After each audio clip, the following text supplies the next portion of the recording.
त्रैलोक्य विजेता रावण, क्या वह 3 लोकों में मानसिक रूप से प्रवेश करता था? आज हम बात करेंगे उस चरित्र की जिसे शास्त्रों में सबसे शक्तिशाली, सबसे विद्वान और सबसे रहस्यमय कहा गया, और वो है रावण। उसे कहा गया त्रैलोक्य विजेता, यानी तीनों लोकों का अधिपति। लेकिन क्या इसका अर्थ केवल भौतिक विजय था, या रावण का चेतन मन तीनों लोकों यानी भू, भुआ और स्वा में प्रवेश कर सकता था? शास्त्रों में वर्णित है कि रावण ने न केवल पृथ्वी यानी भू, बल्कि अंतरिक्षीय लोक यानी भुआ और देवलोक यानी स्वर्ग तक विजय प्राप्त की। उसने यक्षों, गंधर्वों, नागों, असुरों और यहाँ तक कि देवताओं को भी पराजित किया। लेकिन क्या यह केवल शारीरिक लड़ाई थी, या उसकी मानसिक क्षमता इतनी ऊंची थी कि वह चेतना के हर स्तर पर हावी हो सकता था? रावण का मानसिक प्रवेश क्या था उसका रहस्य? दशानन यानी 10 सिर या 10 चेतनाएं। रावण के 10 सिर प्रतीक हैं उसके 10 प्रकार के ज्ञान, मनोबल और विश्लेषणात्मक दृष्टि के। यह 10 दिशाओं में सोचने और मल्टी डायमेंशनल माइंड का संकेत भी हो सकता है।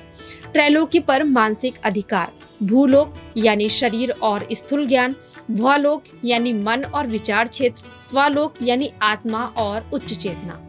रावण का ज्ञान इतना विशाल था कि वह इन तीनों स्तरों पर मन से प्रवेश कर सकता था, ध्यान, तंत्र और सिद्धियों की सहायता से। तांत्रिक शक्तियों और सिद्धियां। रावण तांत्रिक साधना का महान ज्ञाता था। शिव तांडव स्त्रोत का रचयिता होने के कारण उसके पास उच्चतम ऊर्जा से जुड़ने की क्षमता थी। क्या वह चेतना को सघन कर दूसरे लोकों में मानसिक रूप से प्रवेश कर सकता था? आज हम बात करते हैं एस्ट्रल प्रोजेक्शन और लूसिड ड्रीमिंग की। लेकिन क्या रावण ये सब तपस्या और ध्यान से साध चुका था? त्रैलोक्य पर अधिकार का अर्थ केवल राजसत्ता नहीं, बल्कि आदृश्य मनोवैज्ञानिक, आत्मिक और दिव्य सत्ता पर नियंत्रण भी हो सकता है।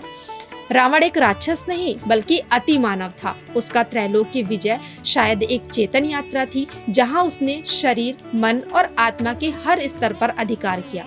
शास्त्रों में छिपे इस मनोवैज्ञानिक रहस्य को समझना आज के युग में और भी जरूरी हो जाता है, जब कॉन्शियसनेस और एनर्जी की बात फिर से विज्ञान के केंद्र में आ रही है।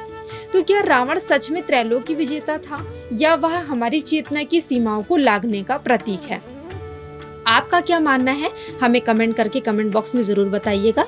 मिलते अपने नेक्स्ट एपिसोड में ऐसे ही कुछ रोचक व ज्ञानवर्धक विषय के साथ। तब तक के लिए मैं आप सभी से आज्ञा चाहती हूँ। धन्यवाद।